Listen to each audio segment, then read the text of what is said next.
Windsor High School is in its implementation year for Restorative Practices. And Restorative Practices is a set of principles and processes to deliberately build community. It's building community through deliberate relationships that are based on respect, inclusiveness, trust, accountability, and responsibility. That sets the foundation so that when harm is done to the learning community or to the relationship, that harm can be repaired in a meaningful, non-punitive way. When students have a time and a space where they're not, immersed in just their academic learning and trying to, make the grade or whatever, I think really the deeper experience is seeing part of them light up in a way that doesn't always happen. Giving them a chance where they can really tap into something deeper inside and actually connect to other people on that same level. And I think that's really what all the practices are designed to bring about, is that experience of wow, I'm actually starting to see people in a new light, and they're starting to see me in ways that they've never been able to before. People get to know each other, people get to express themselves and to receive information from other whether it be students or staff or just people around them. And it makes sense because they can understand more where he or she might be coming from. You don't have to judge, you don't have to guess. It's right there in the open, and it's a safe place to be. We experienced most of our restorative circles in English class, which is my 2A. In English class, we kind of started off with the topic of our book, and then we continue on with how we felt that day, or how our day was and how that person's feeling, to just kind of like get connected to one another. And for me, circles are a way to open up to your school and to your classmates and to kind of get an understanding of people. Like before, maybe that kid that was shy in the corner could be this super nice guy that you become best friends with later on, but you wouldn't know if it weren't for the circles.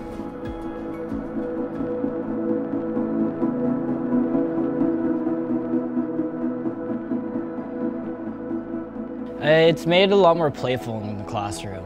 You feel a lot more connected with your teachers, and I mean there's still the respect as them as an instructor, but you're more comfortable with them. I would like to think that it's difficult, especially at maybe not so much at the 11-12 level, but certainly 9-10 you come in, it's a new thing because it's new. Kids are new to the classroom, kids are new to high school, kids are new to the core concept. So I feel like it brings them a little bit closer, and that's always, even a small shred of a step towards community and towards closeness is really part of a dynamic that helps, especially ninth graders, feel like they're part of something bigger, like the classroom, like the school, but also feel like they're part of something smaller, a smaller learning community, like the classroom, like the core, and maybe just who they are as learners. So I think it goes back and forth that way. What I've gained is relationships. I've gained relationships with my classmates, with my teachers, the staff. I've gained a lot of relationships, and I've only been here for 4 months now, and I believe that this has greatly impacted my situation here. Practicing circles definitely affects our environment very positively. It really gives us a comfortable atmosphere where we just know that there are no limitations, that we're very open with each other, and we give each other opportunities and different, chances just to really express ourselves. It's mainly just bonding, I think, knitting us together, getting us to know each other. It impacts the classroom environment because later after the circle we get to use what we know with those people and interact with those people in a way that is more special and unique to them, because now we know what is going on in their lives, what they're like. Well, when I had health the first semester, I had it at the very beginning of my day, and so that impacted the rest of my day because I had a circle, and I would look forward to that class because I knew that we were going to do a circle. And it was kind of like a therapy, I guess you could say, but it really changed my mood because I was excited to go to school, and I don't know, if I had any problems, and I would just bring it to the circle and I would have a weight lifted off my shoulders. There are two that caught my attention. One is communication and the other is community building. Around communication, It gives a voice to our students. If you were to sit in a classroom where they are doing circle time, some of our students who you'd least expect to speak up have an opportunity to speak up and find out that some of the experiences they're going through, many of their classmates have experienced also, or can have empathy for that. The other is community building. We want our students to feel a part of something. It starts within the classroom, building that community there. We have a talented staff that helps work on that. And then taking it outside the classroom, building it on a larger scope in our high school. I've always appreciated circles for the open, you can't hide, right? And even as a teacher, we wear many hats. Teacher as leader, teacher as guide, teacher as coach. Teacher sometimes is not jailer, but disciplinarian maybe. And you sort of, I think the back and the forth becomes, at least in the circle, and I hope this carries over into the everyday, day-to-day issues of the classroom, makes you a real human being, and they understand you're trying to figure out just like they're trying to figure it out, whatever it is, life, an idea, a hard concept, or just what learning is or teaching is, or what school is. So I think a sense of honesty and maybe trust and sharing are the critical things that's different about this year using circles. Well, I've gained a new understanding of people, just how similar we all are, and how many everyone has a different alteration of the same problem. A lot of times it brings out emotion, which can be difficult to deal with. And you as a person, you don't get to no longer hide behind whatever your title may be here on campus. You have to become a person and relate to whoever you're dealing with, whether it's another staff member or it's a student. So creating an environment that is risk-free, raising your hand involves taking a risk. Here at the school, we want all of our relationships, the whole campus, to be this way. Like I might have 156 kids as my total contacts as a teacher. How am I going to build those kind of relationships that way? So with restorative practices, there is a system way that we can do that. We've heard of class meetings before, but a circle is a lot more structured. We have a great book that helps our teachers define different ways to use a circle, different ways to resolve conflict, different ways to use language in the classroom that in even asking a question helps a student have a lower affect, feel more willing to take a risk. So getting to know our students that way at all levels, our support staff, our teachers, has made a huge difference. Nobody emphasizes that anymore. Nobody wants to get to know each other. Everybody's on their phone, busy with their lives, and it's rare that we ever just stop and get to know each other, and I think it's important.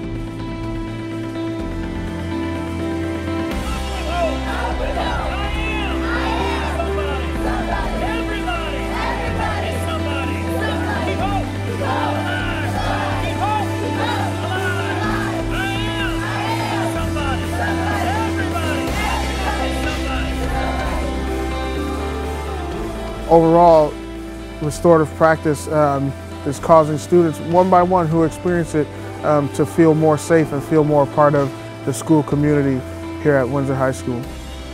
Circles affect my relationships with the teachers because it really lets me know that teachers aren't just there to teach me, that they're there to actually help me, and that I can seek them outside of school and outside of the classroom for either maybe more help on academic work or actually just help in life in general. I mean, being a student here at a high school, you don't really usually get a special bonding experience with a staff or a teacher, or, even like really adults around campus because they see us as just young people. But really, I feel like we're young adults and we're maturing and everybody's growing up, going through different things. So when they give us an insight to their lives, like when they talk about their marriage or their kids or their hobbies, it really lets me get to know them and makes me trust them more. Also, I think it definitely challenges me to be vulnerable in ways that are not always easy, but yet are necessary in order to have a genuine communication and to really be able to see each other for who we are. I think that we've become more conscious as a school community about that kids are hurting out there, or kids have feelings that matter and they have thoughts that matter, and given the opportunity to share them, they'll be authentic and true with themselves and with other people.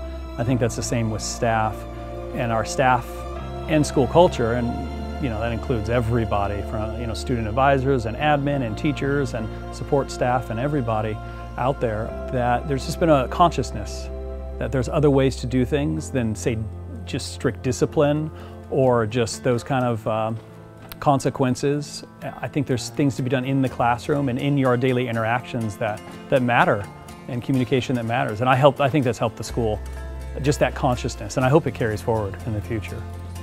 What I've gained participating in circles would have to be my confidence, because I'm not really an open person and like talking about my feelings and stuff. But circles, if someone takes a lead into talking about their feelings or about how they're doing, everyone else begins to, and they don't become as shy, so confidence has to be one of them.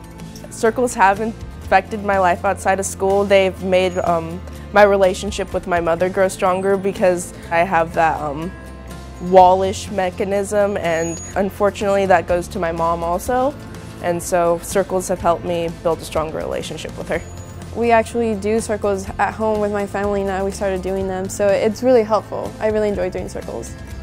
The way that I would say that it has affected the feeling of safety is that it has allowed kids to see that other kids also go through things, and not only that, but their teachers. When we do circles and things like that, everybody exposes a little bit of themselves, and there's that sense of vulnerability. Therefore, I think it allows other children to feel vulnerable and not so alone, and it's really then kept everybody at a more positive level and able to really help out. I feel like the most important thing about restorative practice is the idea that each person gets to be heard, each person becomes an equally important member of the community, which gives them responsibility and accountability. I believe both of those are extremely important, right, in any community that is safe, any community that is a nurturing place. Honestly, I would highly encourage other schools to practice restorative circles, because it really does change students' lives. Like my friends who used to be very sheltered and quiet, I see them opening up more and talking more, and students learn how to better communicate their feelings. So I think it's overall a very positive thing that all high school students should be learning. Probably the hardest thing for a school to ever define is its culture. What is culture? Well, it really is sort of like the sum total of everything that you do. How kids feel, their progress, their engagement. And so we see a big bounce forward in doing this, because kids are feeling that they can learn. And you can be engaged when you're relaxed. And you also know what to do when you have a conflict, because we always will have a conflict from time to time, but knowing how to resolve it and have the strategies to do that, that's key. And that's part of learning too. And that's what makes me a big believer and a big advocate of restorative practices.